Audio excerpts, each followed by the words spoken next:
Welcome back ख्वातीन हज़रात। अभी कुछ देर पहले प्राइम मिनिस्टर ऑफ पाकिस्तान ने एतजाज़ अहसन साहब से फ़ोन पे बात की है। इस सिलसिले में हम आपकी बात करवाएंगे अपने नुमाइंदे इरफान हाशमी के साथ। पूछते हैं कि क्या किस किस्म की गुफ्तगू हुई। जी इरफान, आर यू देयर? जी आफ्ताब साहब, मैं सुन सकता हूँ। जी, ये बताइए कि इस गुफ्तगू के बारे में क्या बता सकते हैं हमारे नाजरीन को।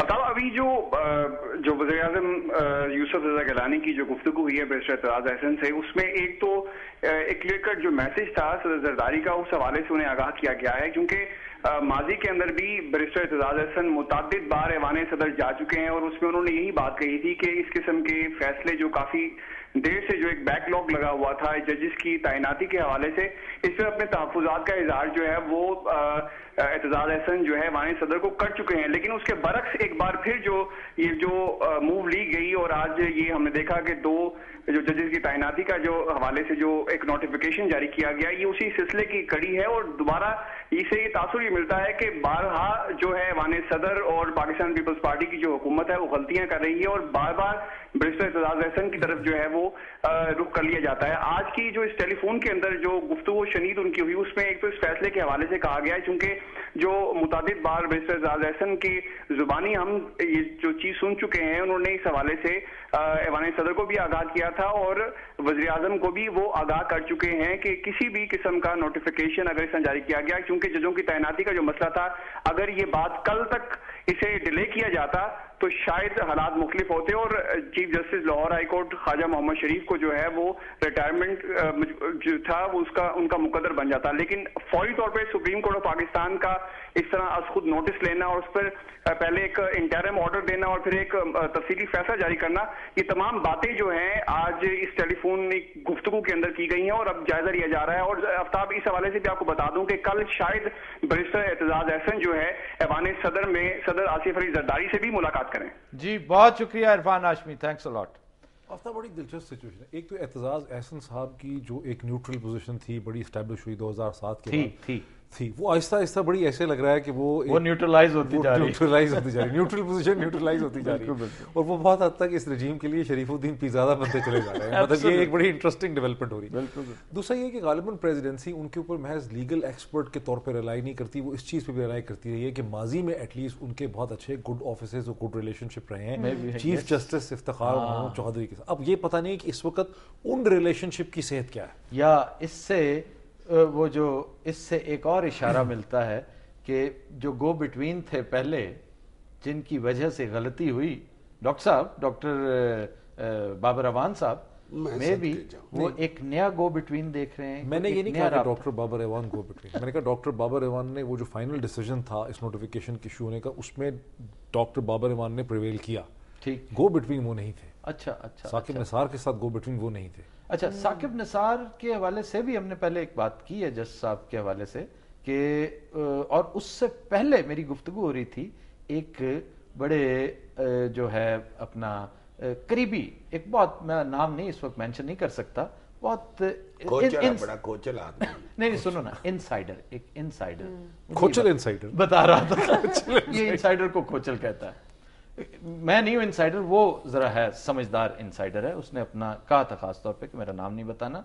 लेकिन ये कि ये जो सारे फसाद की जड़ बना ना, कि अहकामात पर अमल दरामद क्यों नहीं हुआ, ये तकर्रियां क्यों नहीं हुई, अगर आप पढ़कर देखें, ये उसका कहना है, कहता अभी भी मंगवा कर देख लीजिए कागजात, बेशुमार कवायफ मुकम्मल ही नहीं है, इनकम्प्लीट चीजें उसमें।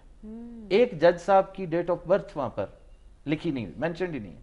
अब देखें, जज की date of birth is very important, उनका मैट्रिक का सर्टिफिकेट गुम हो गया और देखें वोटर की तरह, जैसे वोटर की डेट ऑफ बर्थ बहुत जरूरी होती है ना, इस तरह डेट ऑफ बर्थ उसकी मिसिंग है मुबैना तौर पर बकौल शख्स है। सही। दूसरी चीज, उसमें एक साहब हैं जिनका टेन्योर बिल्कुल कुछ भी नहीं, उसके बारे में ब्लैंक है बिल्कुल।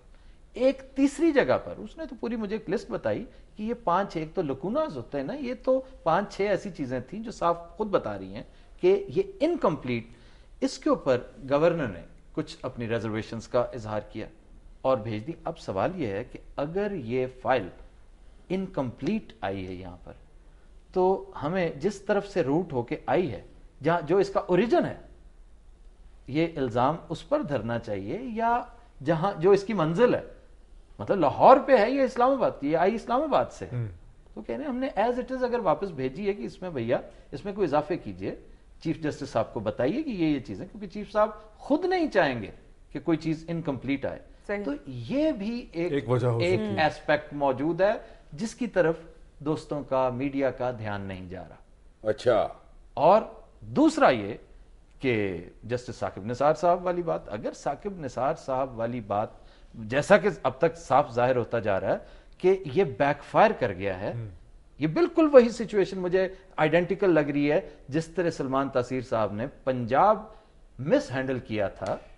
یاد ہے نا اس میں ایک میں اور آپ کو بات بتاؤں, میری ایک وکیل صاحب سے بات ہو رہی تھی جو اس سچویشن سے بڑے واقف ہیں لیکن ویزیبل نہیں ہے. وہ یہ کہہ رہے تھے کہ جسٹس ثاقب نثار کو کوئی خاص فائدہ بھی نہیں تھا اگر وہ یہ بات مان لیتے, اگر وہ چند ماہ کے لیے ایکٹنگ ہائی کورٹ کے بن بھی جائیں تو ان کی جگہ کوئی اور پروموٹ ہو کے ہاں پھر یہ کہ یہ بھی بات ہوئی, پریزیڈنسی میں بھی بات ہوئی کہ بھئی پھر دسمبر میں کیا کریں گے اگر آپ ان کو بنا دیتے ہیں, ایکٹنگ ہائی کورٹ کا بناتے ہیں.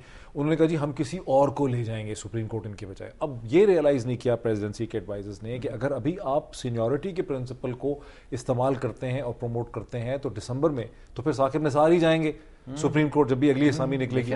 تو انہوں نے یہ سوچا کہ نہیں, اس وقت ہم ان کو یہیں رکھ لیں گے ایز ہائی کورٹ میں چیف جسٹس اور کسی اور کو لے جائیں گے. اگر ایسا ہو ثاقب نثار کے لیے, کیونکہ 2014 میں جب چیف جسٹس افتخار چودھری صاحب فائنلی ریٹائر ہوتے ہیں تو جسٹس ثاقب نثار اگر سینئر موسٹ نہیں تو سیکنڈ موسٹ سینئر ہوں گے, اور وہ chief justice of supreme court of Pakistan بن سکتے ہیں. اگر وہ نہیں جائیں گے تو وہ سپریم کورٹ کے چیف جسٹس نہیں بن پائیں گے, وہ یہیں سٹک ہو جاتے ہیں. اب دیکھیں نا ان کی نظام, اگر ان کو نہیں لے کے جانا جسٹس ثاقب نثار صاحب کو سینئر ہونے کے باوجود, تو پھر خواجہ شریف صاحب اگر ابھی تو یہی رولا ہے, یہی رولا تو یہی ہے. اگر اگلے سال ایسے کرنا ہے تو پھر یہ بھی کر دیتے. ایک بار پھر it is all about miss calculation. اور انفارچونیٹلی یہ میرا خیال ہے, وہ تو 7.5 لائیوز دے رہے تھے شاہ جی مشاہد حسین صاحب, میں سمجھتا ہوں کہ 8.5 بہت ساری کنزیوم کر چکے ہیں, پھر تو 8.5 ہو گئی ہیں, 9 میں سے 8.5, اور ہم اسی پر واپس آئیں گے. ایک پیور پولیٹیکل